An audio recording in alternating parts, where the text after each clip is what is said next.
2001 അപകടം ഉണ്ടായി. അന്ന് ഇന്നത്തെ അത്രയും ആത്മീയ പക്വതയില്ല.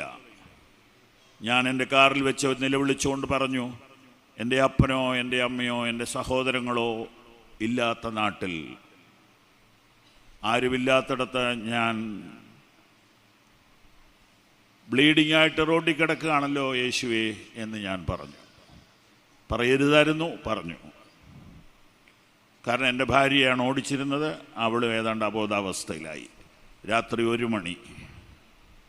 ഞാൻ അറിയാതെ ഈ വാക്ക് പറഞ്ഞു തീരുമ്പോൾ, അപ്പോൾ ഒരു 10 മിനിറ്റ് അങ്ങനെ കിടന്നു. ബ്ലഡാണ് മുഴുവനും. പറഞ്ഞു തീരുമ്പോൾ ഒരു അംബാസഡർ കാർ അവിടെ വന്നു. ഞാനിങ്ങനെ കൈപൊക്കി.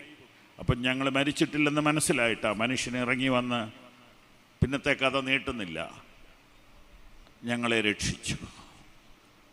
അടുത്തുള്ള ആശുപത്രി ചെന്നപ്പോൾ പ്രതീക്ഷയില്ലെന്ന് പറഞ്ഞു.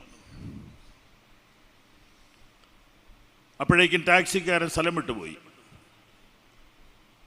ആശുപത്രിക്കാർക്ക് എന്താ ചെയ്യേണ്ടതെന്ന് അറിയാൻ മേല. ആശുപത്രിയിലെ മെയിൻ ആൾ പുറത്തിറങ്ങി അയൽവക്കത്തുള്ള വീട്ടിൽ അന്വേഷിച്ചു. ഇങ്ങനെ 2 മേജർ കേസ് ഇവിടെ കൊണ്ടുവന്നാക്കിയിട്ടുണ്ട്, നിങ്ങൾ അറിയുമെന്ന് നോക്കാൻ പറഞ്ഞപ്പോൾ ആ ടൗണിലുള്ള ഒരു വ്യവസായി, ഒരു വ്യാപാരി വന്ന് കണ്ടിട്ട് പറഞ്ഞു, ഞാൻ അറിയുന്ന ആളാണ്. അദ്ദേഹം വിശ്വാസിയല്ല. അദ്ദേഹത്തിൻ്റെ കാറിൽ ഞങ്ങളെ എറണാകുളത്തേക്ക് കൊണ്ടുപോയി. ഞങ്ങളൊക്കെ അന്യനാട്ടിലാണ് വേല ചെയ്യുന്നത്, ആരുമില്ല. എപ്പോഴും ബ്ലഡ് റിലേഷൻ ഒരു പ്രത്യേക വിലയുണ്ട്, ആരും എടുത്തില്ല. മെഡിക്കൽ ട്രസ്റ്റ് ഹോസ്പിറ്റലിലേക്ക് ചെല്ലുമ്പോൾ രാത്രി 2 അല്ലെ 2:30,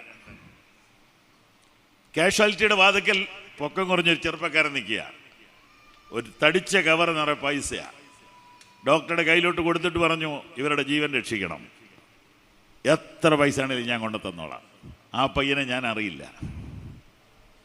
സ്പെഷ്യൽ ഫേവർ ദൈവം നിനക്ക് തന്നിട്ടുണ്ടെങ്കിൽ, പ്രത്യേക കരുതൽ ദൈവം നിനക്ക് തന്നിട്ടുണ്ടെങ്കിൽ, പ്രത്യേക കാവൽ ദൈവം നിനക്ക് തന്നിട്ടുണ്ടെങ്കിൽ, അതിൻ്റെ അർത്ഥം എന്നാണെന്നറിയാമോ? നീ വ്യത്യസ്തമായ ഫലം കൊടുക്കേണ്ടവനാണ്.